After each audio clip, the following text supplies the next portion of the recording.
Hey, it's eFreeDuder. How's it going today? I'm back with some stuff that I got at the beginning of this month of November, and also a few things I forgot last time. So let's start off with these little guys. I got this little pumpkin. He doesn't look too happy. I actually got this a little before Halloween. Anyway, I also got this little man. He's pretty cool. Little jestery kind of pumpkin man. His head's one of these little baskets for trick-or-treating. The issue I have with this, though, is his feet are backwards. Who designed this? Come on. You know, you want to tell me why'd you put his feet backwards? Anyway, so this guy's pretty cool. Maybe he'll be in a future video. Ooh. I don't know. It's weird because his body is like a solid block of wood. But it's cool because he can stand up. He'll be, we'll just have him sitting there for the rest of the video. I also got, as I mentioned, a lot of these long box games.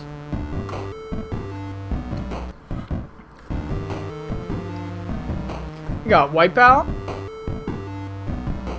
Long-running futuristic racing series. There seem to be a lot of those in the early PlayStation era.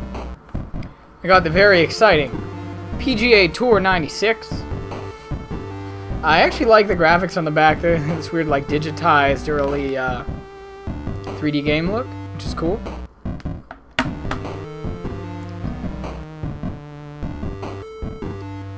I got Mortal Kombat 3, which really has a digitized character kind of thing going on there. It's actually really fun to play on here. I think that Shang Tsung causes the game to load when he transforms. But I haven't run into that yet, but yeah, I don't know. It's not my favorite fighting game, but it's really fun. And finally I got XCOM UFO Defense. And this is a really cool game. I know a lot of people have played the newer one that just came out. It's a strategy game where you defend the Earth against aliens, and you have a bait, and you gotta send out ships to intercept the UFOs and stuff. And I actually got this for a lot less than the retail. I got it for about 25 bucks compared with the 50 to 80 eBay price. So, awesome. A few more games. I got the very strange Poi Poi, which is the wild and wacky party game in a 3D world. Poi Poi. It's party time. It's got a bunch of these weird characters throwing blocks at each other and stuff. I don't know. It looks really strange. I've never heard of this game before. I just sort of, I think I just saw an eBay auction for it, and it looked kind of neat, so here it is. I'm excited to play it with some friends.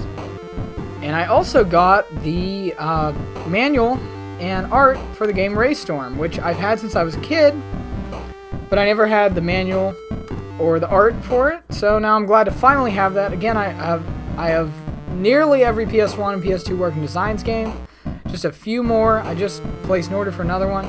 I think there's only 2 left.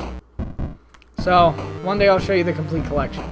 Finally, I got Lunar, whatever. Again, a Working Designs game. This has everything with it. Lunar 2, Eternal Blue Complete. It has a pendant of the character from the game, a map, and various little statuettes. Open it up for you. You can see the very elaborate packaging that Working Designs was known for. As a kid, I didn't have this, but I did have Ark the Lad collection, which I still have.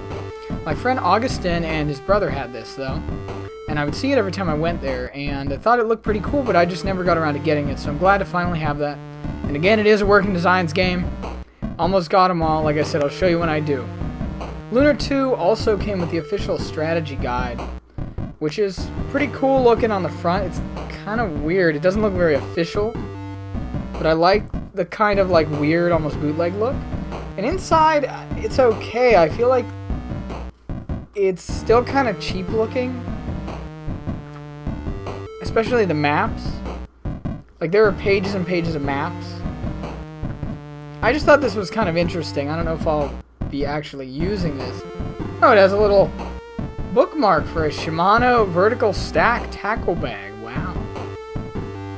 be sure to get that.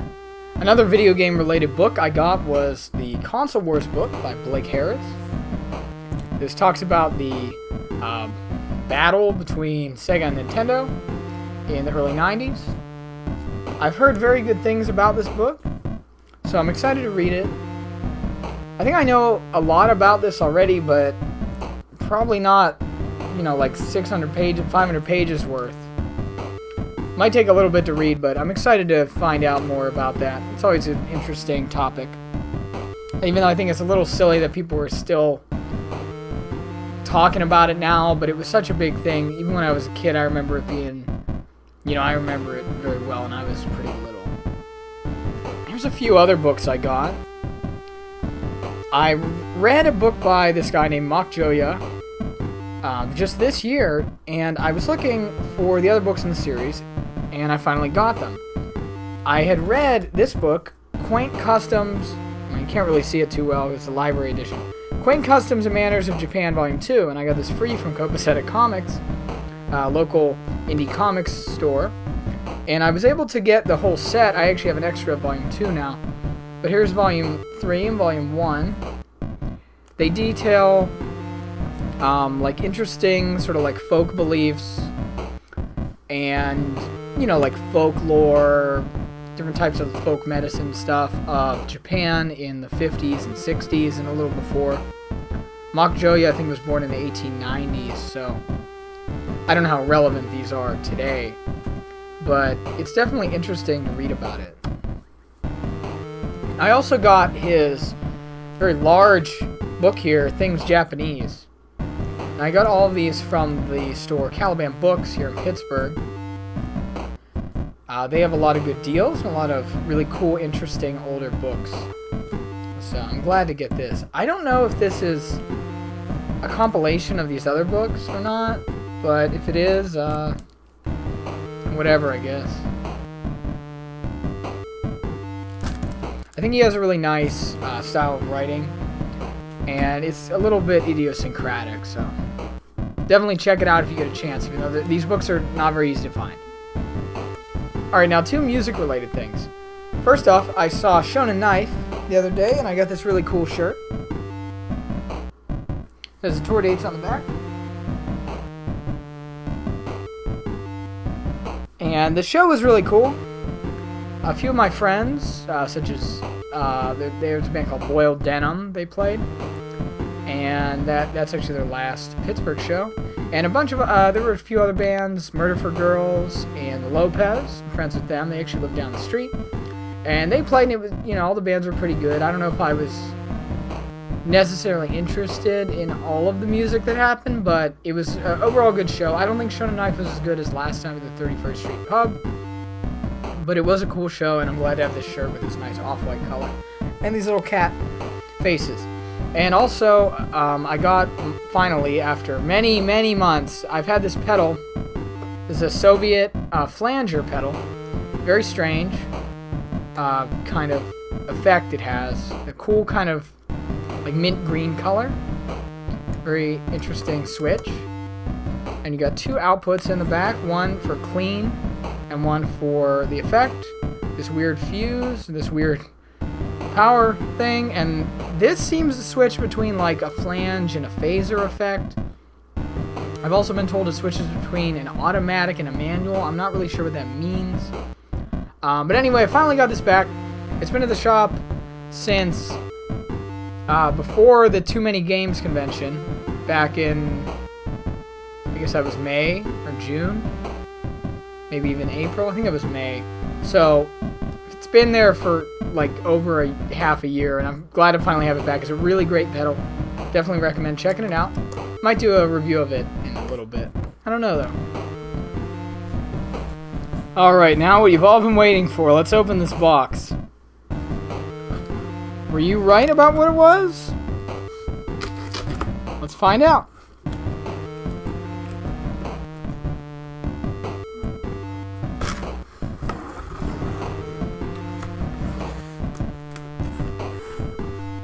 You see the top label, you might know what it isn't, so I'm trying to avoid showing that.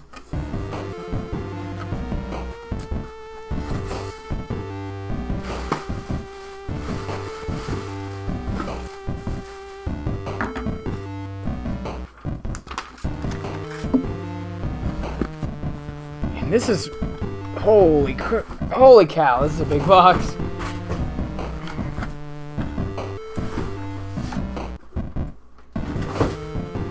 Alright, here we go. The Lego City Cargo Train at 888 pieces. I think this is the biggest Lego set I have ever owned. And I'm excited to build this. And I'm excited to add it to my Lego talent I have upstairs. Be sure to show that in a future video. Is this what you expected it to be? I hope so. Anyway, yeah, check it out. Lego City Cargo Train. Very cool. I've always wanted a Lego train set since I was a little kid, and now I'm glad that I finally was able to get one. I got a very, very good deal on this. I had all these coupons from Kmart, and they already had it discounted heavily. So if you're able to and you want a Lego train, take a look at that. Anyway, that's it for now. And we'll see you next time. Yeah, have a good one. Don't forget to like and subscribe and share. Tell me about tell me about your memories with Lego. Anyway, we'll see you next time. Have a good one. See ya. So I realized something. His feet are not on backwards. If you take a look, they're totally fine. And that's because you can turn his head. So apparently the whole time his head was just backwards, and now it's all good. You got the ribbon in front, and his feet are right, and everything is good with the world.